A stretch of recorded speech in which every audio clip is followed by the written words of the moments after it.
डंकी पाहिला. डंकी का डोंकी यात आमचंही जमलिंग झालं होतं. पण आज पिक्चर पाहिला आणि मनातले सगळे प्रश्न दूर झाले. काही लोक असे असतात, त्यांच्या डोक्यात काय चाललं आहे त्याचा जवळपासही आपलं डोकं चालत नाही. अशाच लोकांच्या प्रकारात येतात राजकुमार हिरानी. राजकुमार हिरानी तर माहीतच असतील. त्यांनी काही छोटे मोठे पिक्चर बनवलेत. 3 इडियट्स, पीके, मुन्ना भाई MBBS आणि संजू. याच राजकुमार हिरानी यांच्या डंकीचा सामना आहे ॲक्शनने भरलेल्या सालार या सिनेमाबरोबर. सामना कोण जिंकतं याच्याशी आपल्याला काही घेणं देणं नाही. आपल्याला फक्त रिव्ह्यू द्यायचा आहे. तर नमस्कार मित्रांनो, राजनेता फिल्म्समध्ये तुमचं स्वागत आहे. डंकी.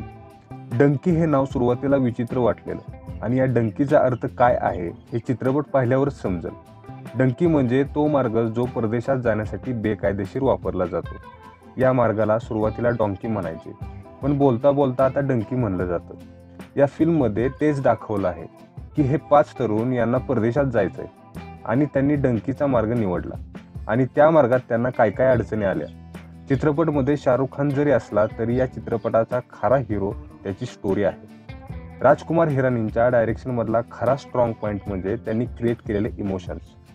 फिल्म तुम्हाला कुठेही बोर करणार नाही. तुम्ही लास्टपर्यंत स्टोरीला एंगेजिंग राहता. इंटरवलच्या आधीपर्यंत स्टोरी तुम्हाला खूप हसवेल. नंतरच्या भागात तुम्हाला इमोशनल करेल. त्यामुळे रुमाल घेऊन जावा. फिल्मचं म्युझिक खूप सुंदर आहे, विशेषतः इमोशनल सीनच्या वेळेस वाजणारं बॅकग्राऊंड म्युझिक. सर्व कलाकारांनीही खूप सुंदर काम केलं आहे. तुम्ही जर खरे चित्रपटप्रेमी असाल तर नक्कीच तुम्हाला हा सिनेमा आवडेल.